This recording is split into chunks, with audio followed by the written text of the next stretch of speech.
I've been tried and tested, but I've come out on top. I'm a strong man of valor, so my journey means a lot. I cry too, but there's strength in my tears. I've risen from the fire year after year. Hello and welcome to iCry2, where we get down to the root of why men cry, or some cases, some instances, why they hold back the emotions. It's not about a weakness, but it's about triumph over adversity. And today I have with me in our studio Nino Lyons. How are you? Hi, Tasha Benton. How are you? I'm good. Good, I'm good. good. I didn't know that you were an around town hero. I'm not from Brevard County, but as I was doing my research, I just found out there were so many marvelous things about you. Thank you. Not only were you an Hall of Famer, Okay. your mentor, Yes. wonderful father, husband, Thank you. community leader. I also read that you held the position of NAACP Vice vice president at one president. point. Yes. I did. Oh, Yes. that's awesome. Yeah. That's awesome. And before we get started, I want to talk about an article that I read. Okay. It was by Robert Burnt. He states that society has instilled in men the notion that real men don't show emotions. But I say, is society right? We know that men are strong and courageous, Okay. just as it's written in Joshua 1 and 9 and Deuteronomy 31 and 6. In creating this podcast, I just wanted to show those emotional journeys that men take. Okay. There's an old wise tale or just that old cliche that men are not supposed to show their emotions. Mm-hmm. Um, they say that it shows weakness, but you know what? God holds tears. He looks at weakness as a sign of strength. Correct. And so I just want to open it up to your emotional journey, your story. I want you to be able to share your story, your point of view, not the media, not what someone thinks, but I want to hear it from you. Okay. Well, personally, I think a man showing emotion is a good thing. When it comes to the tears, there will be times when you need to shed them.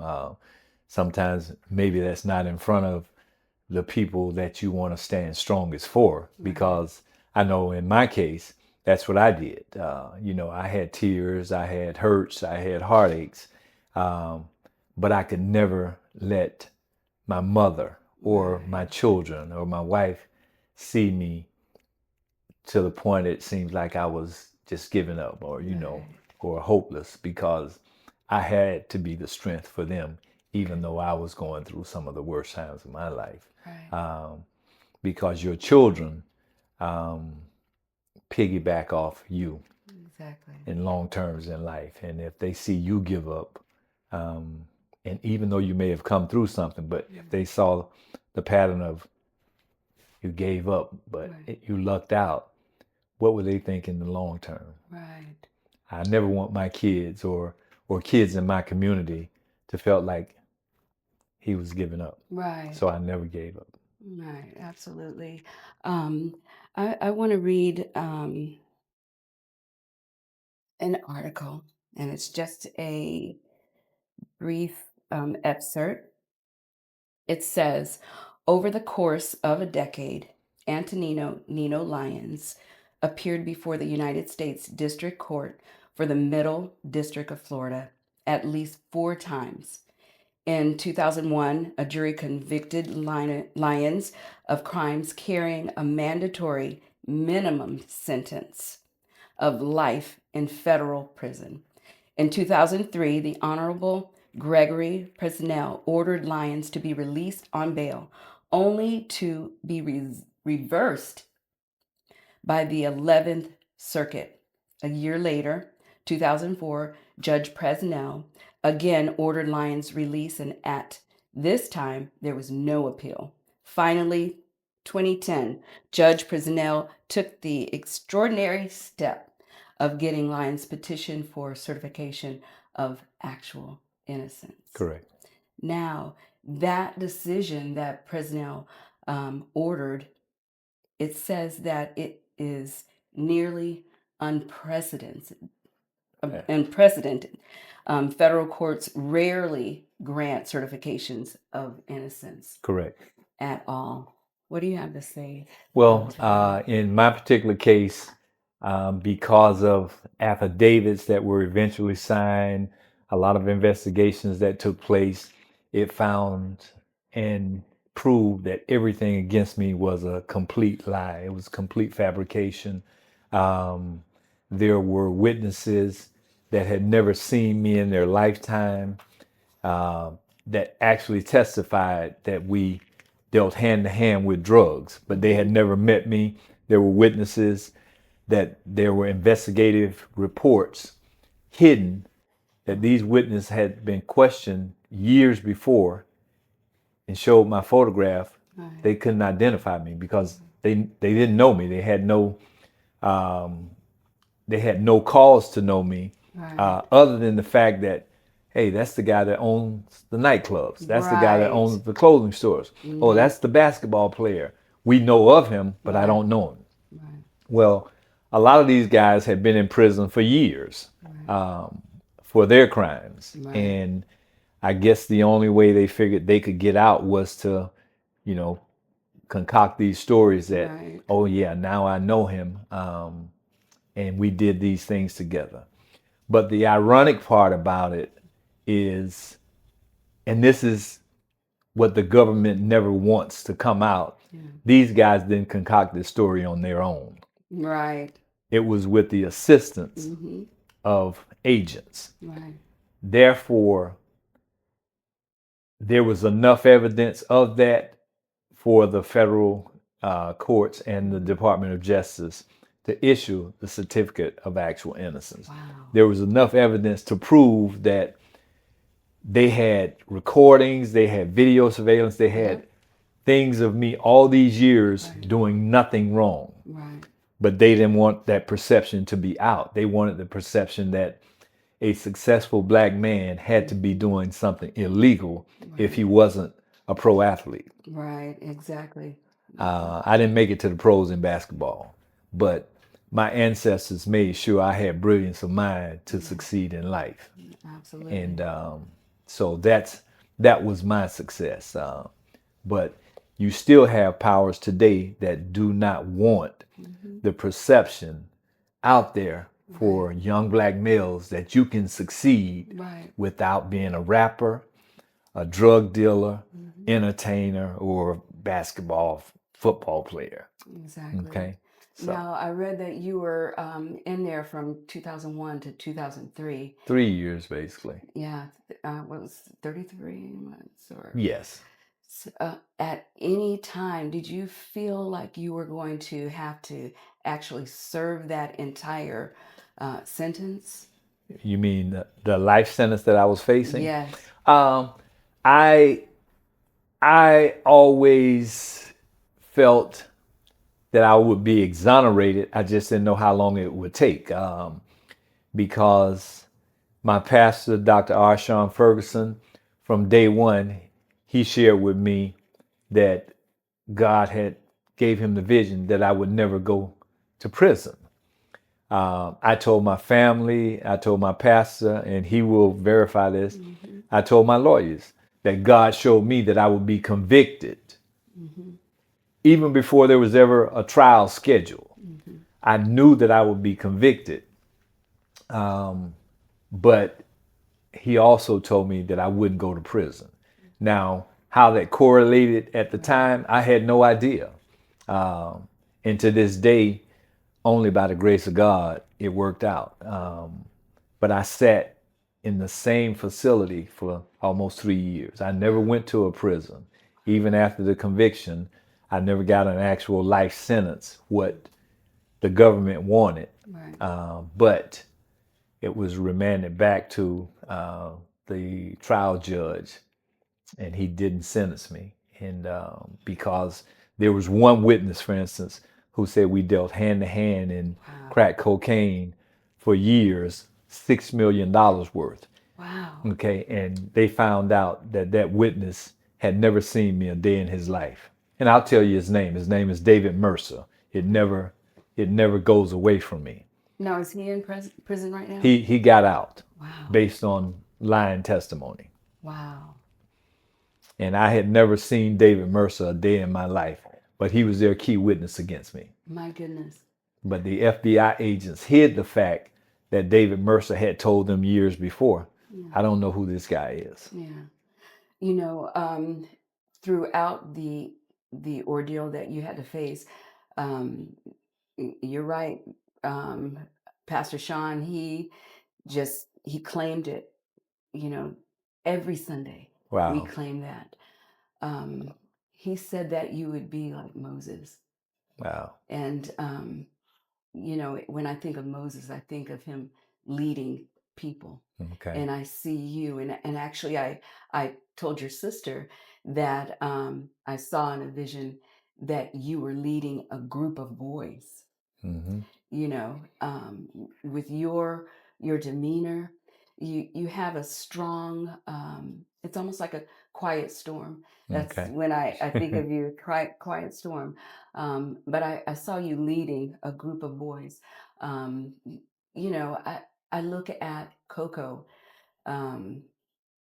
as a whole, and I see some of the holes that need to be filled Wow. Really? and I think that a person of your character would just be the, you know, to do that. Well, Tasha, unfortunately, that's something that I felt like I was put on this earth for. Mm-hmm. And there's always been a blockage from powers that be in the city of Cocoa because of my stances that I've taken for our community, the stances that I've taken for young black males especially.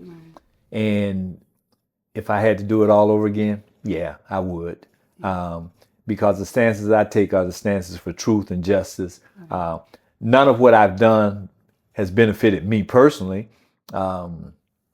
It just made me a target. I helped file the largest federal fair housing lawsuit ever against the city of Cocoa on behalf of elderly black citizens in an area called the core area, which is right behind St. Paul Church and that area.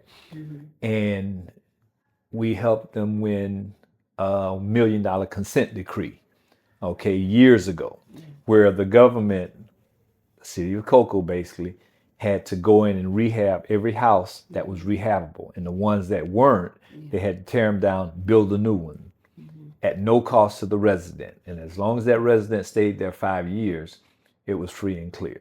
And the reason we got that done is because the government had been, the city of Cocoa government had been receiving for years money coming in from the federal government based on the demographics of those elderly black citizens, but they were using the money for downtown Cocoa and that marina area. None of it going into the community that it was designated for. So that was one of the starts of the targets on me, okay? Because I was one of, I won't say I was the only one, I'll take that back. I was the black male that stood out, that openly voiced, that spoke up. Second thing, there was years ago something called the Jump Out Boys, which were federal drug task force supposedly to help in our community. And they were going in our neighborhoods, basically harassing, kicking, just belittling any kid from the age of 8 to 18. You know, they could jump out the vans or cars or whatever they were in Cocoa, Rockledge, Titusville, Melbourne, and a kid could be walking home from school or walking from the library, and they would strip search them, make them take their clothes off and the whole nine. Well, I ended up having some kids and family members videotape some of this going on. and I did a presentation, Right. and I got that task force disbanded. Not because I don't like the authority of what's right in our community, but I don't like abusive authority. I don't Exactly. like corrupt Right. police. And so the police had a dislike for me in that situation. So that was another strike. And there were just, people don't like to see Yeah. you being successful and standing up for the less fortunate. And the way I was raised, whether I had something or not, I had enough to share with someone else and to help them. And my success in life hasn't been based on me. It's been based on people that I watch, that I learn from. So it's my obligation, at least in my eyes, in my heart. Everything that I've learned, I've got to share it. I've got to give it. I don't have to sell it. I got to give it. Right. And I know, because of what I've done in my lifetime, and only because of the good that I've given, good was given back to me by the grace of God with this certificate of actual innocence and my freedom from wrongful incarceration and a life sentence. Because I'll tell you this, and I've told this story at Georgetown Law on a couple of speaking engagements. If I had been on the jury and not know Nino Lyons, I would have convicted Nino Lyons. Wow. Based on all the information or everything that they had stacked Based up on against. everything that was presented, I'm sitting there listening. My goodness. And if I didn't know me, I would have said, he's guilty. He's got to be. Because our government wouldn't make up stuff. Right. Fabricating. Right. They wouldn't. And I vividly remember during jury selection, a lady from Satellite Beach area said, y'all might want to excuse me because he's got to be guilty. Wow. Yeah. Wow. And you heard her say that? My goodness. Yeah, he's got to be guilty. My goodness. The effects, the residual effects with your children and on your wife. How did you feel about that? I think for me, people wonder, how did you bounce back? How are you okay with what went on? Because a lot of people know some of the details. Right. They don't know the background. They don't know the deep details. And I'll tell you one of the deep details. My grandmother was the love of my life. Okay. My grandmother built such a strong foundation for my family that I called her mama from the time I was a kid. And I love my mama to death. Okay. But my grandmother was such an integral part of my life and my entire family. When my grandmother got sick, I ended up getting incarcerated.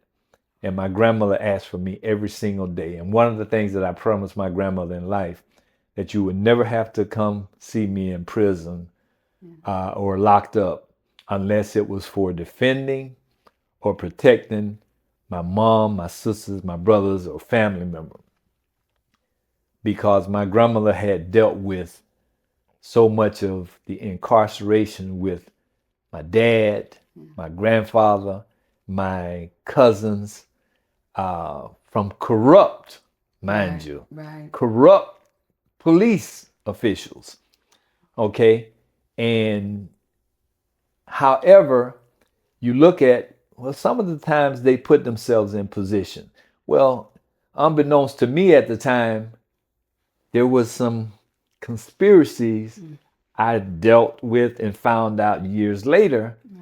There was a pattern in my family, against the men in my family, because of standing up against police brutality, against government corruption, things like that.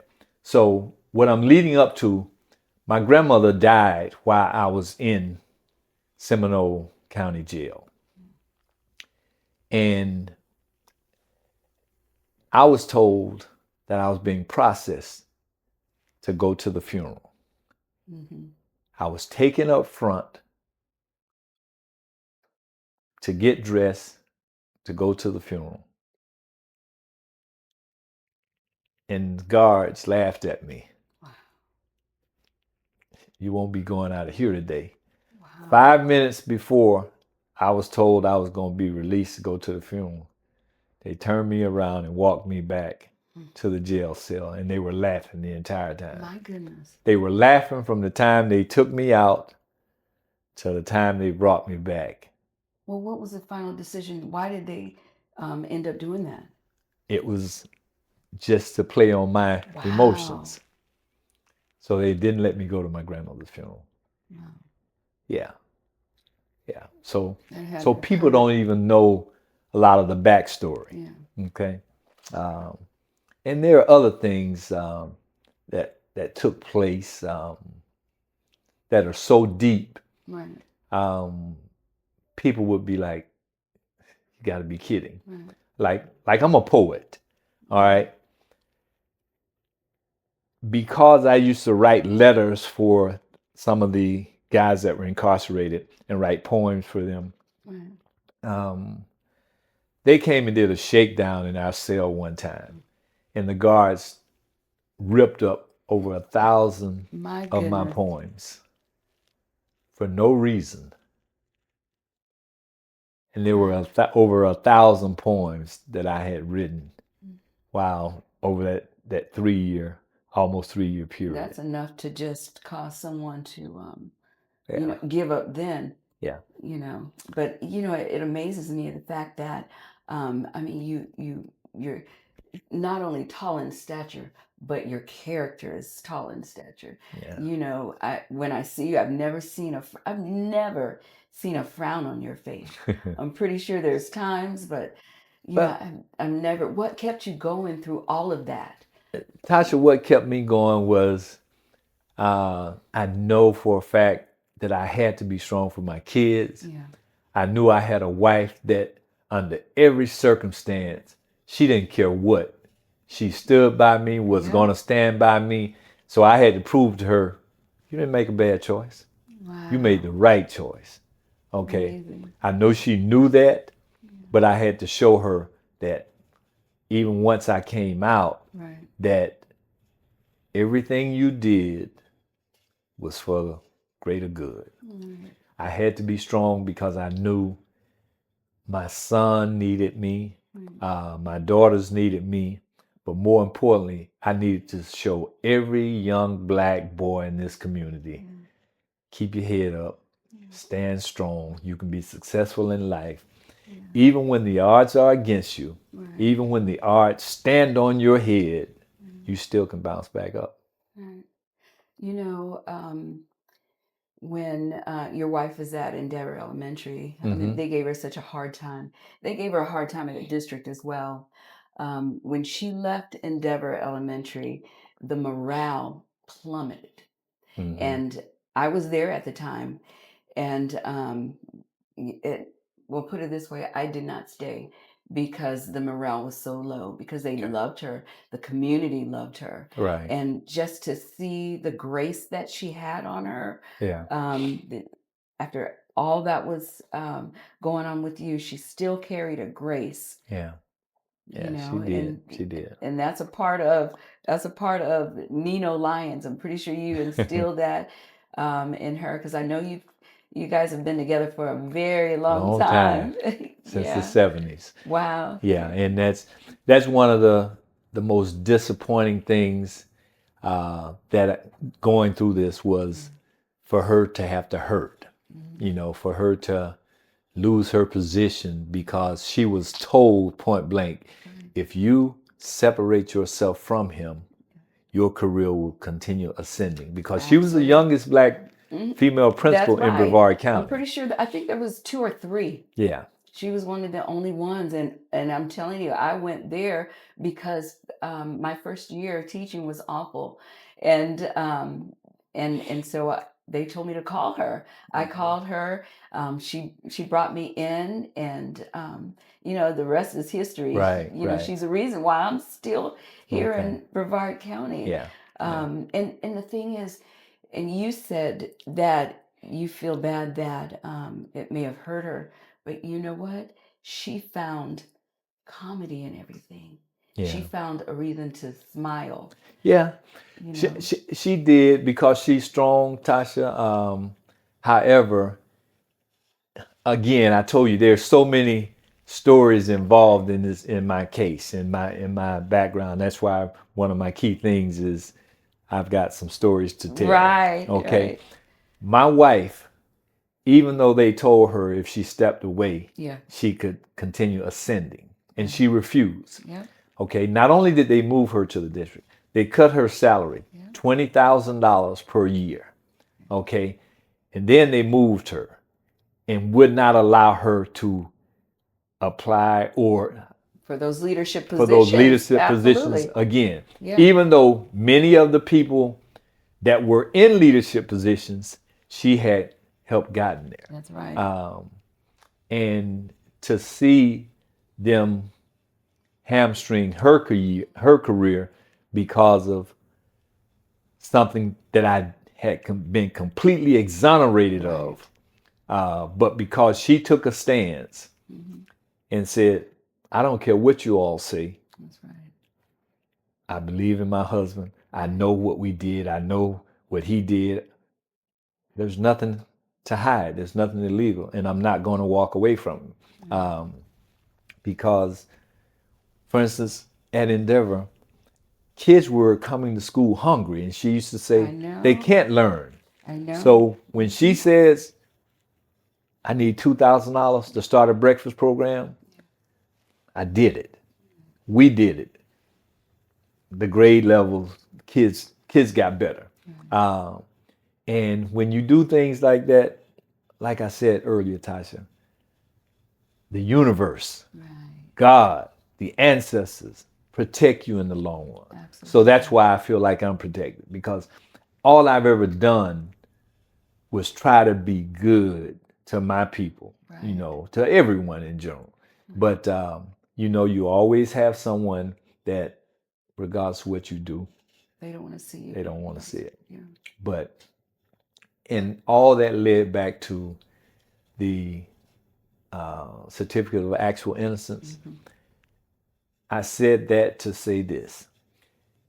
Even though the certificate of actual innocence is there, even to this day, sometimes if I have to fill out a document or whatever, that stuff comes up. Oh, wait a minute. I'm a voter. I have my own business. I do contracts all over the state. And sometimes when you have to get a security clearance to go into a school or whatever, you can't get clear. Yeah. No. You check this. There's a whole story. Wow. Right. This is you? Oh, we're sorry. But it shouldn't be. Right. It shouldn't be a need for me to have to do an exhaustive approval that I'm innocent 20 years later. Right. Okay? Especially when you've gotten one of few in history issued they said that proof was of actual unheard. innocence. Yeah. Unheard of. Yeah. But I'm happiest about that more for my family than me, because I knew of my innocence from the get-go. That my lawyers were ecstatic about it because it's one of the few in history, but I knew me. Okay, so that piece of paper, and I think when they did the newspaper article, I held it up. I said, it's a piece of paper to me. It doesn't. And I have that article. Yeah. I have that article. And they said, but it clears the way for you to sue them now. You can get money and blah, blah. And it did.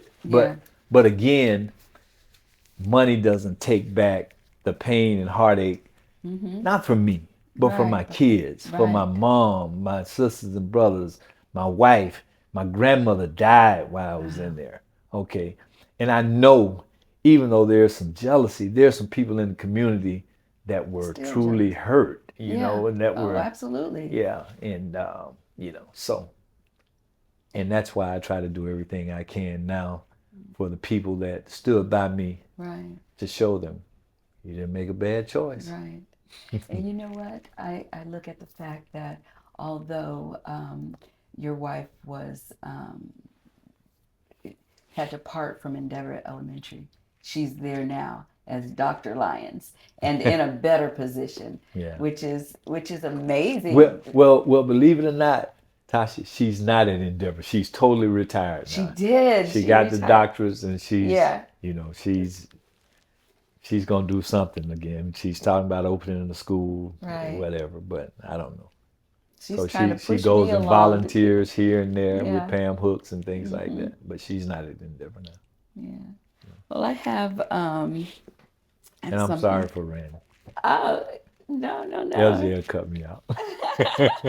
I have something that I want to read. Oh, and let me just mention that article. It says mentor, activist, exoneree, legend. Why can't Nino get a basketball coaching job in Brevard? Wow. Yeah. Is that, tell me about that. And because I Wow. know you are coaching boys right now. Right. But is that AAW No. or I'm AAU? actually coaching as assistant coach at Holy Trinity Oh, down wow. in I Melbourne. love that. Okay, which is a private institution. However, I still have been unable to get a coaching job in the Brevard County public school system. I can tell you. You want me to rattle them off? I applied over the years. My alma mater, where I had all the records at, where my jersey was retired at once upon a time, and now it's back in rotation some years ago. Rockledge High, Wow. 3 times, okay? Merritt Island High, Vieira, Palm Bay, Wow. Cocoa, okay? Hometown hero basketball player. Absolutely. And Coco just a few months ago. Okay. And I'm just naming some. There were some others. Okay. There was in that article. It may list some of the schools, but I'm just telling you the ones that were like a priority to me. Right. Okay. Because Coco and Rockledge, that's where I need to be. Right. Because our kids need to see success that walk right out of the streets where they're walking right now. Right. Okay, I grew up in the projects, and I grew up in the projects of Cocoa, but I walked to school to Rockledge High. Wow. Okay, I grew up in the projects in Cocoa, but I went to Kennedy in Rockledge. My best friends basically went to Cocoa High School. So Cocoa and Rockledge they're right there. They're right there. Yeah. Okay, so those are like my priority projects. And when I wasn't given the opportunity to coach at Cocoa this year as a head coach, but I was offered the opportunity to head coach of the girls. And I decided, let me think about it. 24 hours, talk to my wife and daughter. And I thought about it and talked to them. And I basically told them no, because God put me here for a different reason. And that reason is I can coach anybody. Right. I can take anybody to a state. Right. But God put me here to use this tool to mentor young boys to be successful young men. Because I know I can take a young man and help him become successful by talking about basketball, but relaying it in a business manner. Right. I can help him become a videographer. I can help him become a painter. That's a transfer knowledge, That's you it. know. And I've spoken about this before, and he often tells this story. There's a young man in this community that's doing great things. He was a kid who I had in my camp, basketball camp, every year, fed them. He couldn't play a lick of basketball, but I would bring him back and say, this is what you need to do, this. And he tells that story. He was like, I don't know why he even had me there, because I wasn't an athlete, wasn't a ball player. But I saw in him a drive that he was going to make a difference. His name is Thomas Cole, Emma Jewel Charter Academy. That's right. He's the principal there. The founder and Wow. principal. Isn't that something? Sowing seed, and that's what he's doing to Right, those boys right. and girls in the Right, community. right. Sowing seed. That's amazing. And he tells that story. He says, and he calls me Uncle Nino. He says, Uncle Nino, he started me on this journey. Wow. You know, I couldn't play a lick of basketball, you know. And when I was going through my ordeal, Thomas Cole, what can I do? What can I do? When I applied for these jobs, Thomas Cole would always write a letter, a reference for me. What do I need to call anybody? So that's why I said earlier, there's a lot of jealousy, but there's some people that genuinely love you, you know, and I know they love me. I know they care.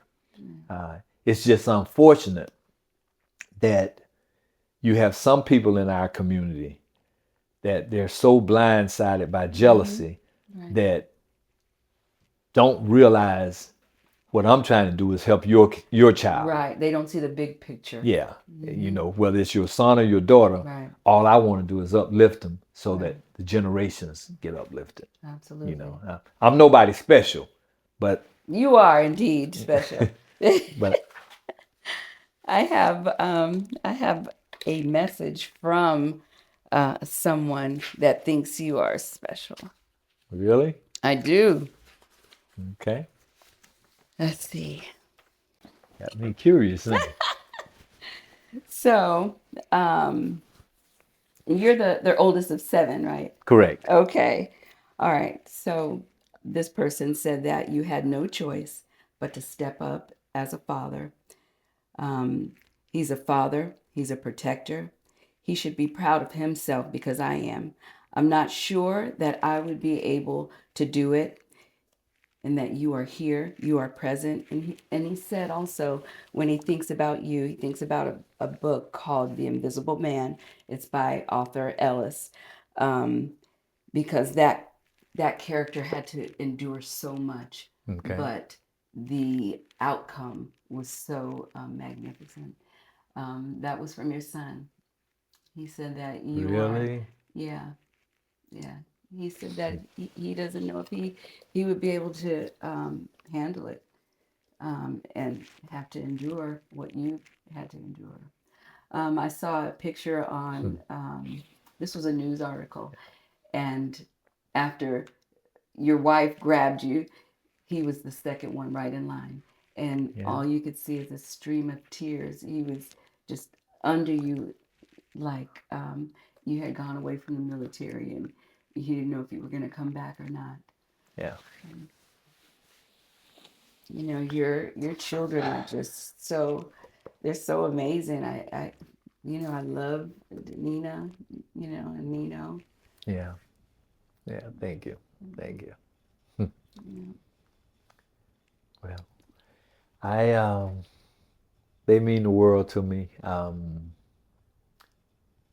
Bottom line is, you want to protect the people you love, Tasha, and that's something that hurt. That portion will never go away because I was not able to keep them from enduring pain. I was not able to prevent them from having to go through that negativity, finding out years later that they were teased, they were picked on sometime. Yeah. It's not a good feeling. But even on top of that, just the fact that I raised them to do the right thing. They only ever saw the right thing. And then for them to have to see their dad, you know, go through this and like, but you always said the world was fair. You always taught us to do the right thing. And how can this be happening if the world is fair? If doing the right thing is going to get you there, because you've only did the right thing, you know. You know, I see Danina, she gives back too. She works Yeah. with children. Yeah. And, Yeah. you know, that you know, that comes from you. Yes. You. Yes. So, I mean, and again, the biggest disappointment of all of this is the people that it hurt their hearts more than financially. I won't even tell you what it did, but yeah, Loss. yeah, there was. I mean, I own the plaza up there that they took. I own apartments complex they took. I own, you know, rental houses that all that disappeared. But the money and the finance that was nothing compared to the hurt that my children, my wife, family members, you know, your my sister, church, you know, your sister, your brother, Yeah, you know, yeah. especially Sherry, you know, she's the prayer warrior. Yeah. And I'm telling you, she was on her face. Yeah. She was on her face just So- praying for her brother. Wow. Yeah. So, and you find out a lot of backstories later on, and you get some disappointments. Okay, I'm not sure if it's wrap up time or not, but when I say wrap up, I'm not sure if it's time to go. Okay, but you know, there's some backstories. You get disappointments of people that you thought would be in your corner. And you come to find out.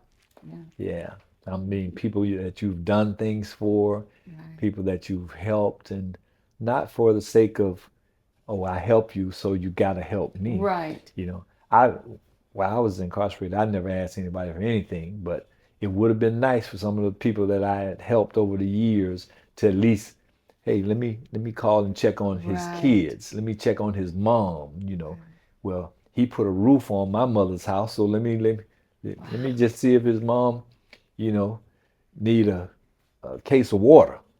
You know, let me check on Miss Minnie. Yeah, you know, so, but Well, by the grace of God. exactly. Yeah. Exactly. But God has his hand on it. And you know what? I think that people go through things. Some people can handle it. Yeah. And there's a psychologist, Nietzsche. He says only the strong survive. Yeah. And this is an example of that. Yeah. Because I think with this story, with everything that you had to go through, yeah, it builds character. yeah, And actually it'll be legendary because you can Google Nino Lyons and there's all kinds of articles, not just the fact of this case, but the fact that you're a mentor, a fact that you are known for the good things that you have done. Yeah, thanks a lot. Because I've seen several articles about that. The fact that you're loved. Thanks. And I think that this is not just where you are right now is not just the bounce back. Just like that vision I saw. I truly don't know what it means. I shared it some years ago with Sherry, and this is when you were incarcerated. Okay. I told her flat out, he's not going to be there. I saw him. I saw him leading a group of men, and I think that's what you're cut out for. That's what you were designed for, and it will happen. And the fact that Brevard Public Schools denied you, especially at Cocoa, my goodness, to deny you access when they know the truth, they know they have the stories, they have all this stuff down. Yeah, they do. You know, for them to deny. And you know what? They're always, when I say always, they're always looking for coaches. Always. Whether it's Palm Bay, Rockledge, whether it's cocoa. A lot of times it's for the women's areas, but you know, and Yeah. to deny you, Yeah. you But know. you know, everything is still good. Right. And again, by the grace of God, I'm good. My family's okay. Yeah. I try to do what I can for my community and try to share positive information over social media. Hmm. And because there's so much more that can be told, there's so Right. much more to share. And I got some stories to tell. I know you got those stories to tell. Is there anything that you want to, before we go, is there anything that you want to say to any of the men or young adults I that want the men to know it's okay to cry, even if you have to share your tears from within. Okay? A lot of my tears were shared within. A lot of my tears and pain and hurt were not necessarily for myself, it was for the people that I love that did not deserve to have to hurt inside. So, men, it's okay to open up with your feelings. Men, it's okay to cry. Men, it's okay to love. And you still can be a strong man. Stay strong. Amen. Amen.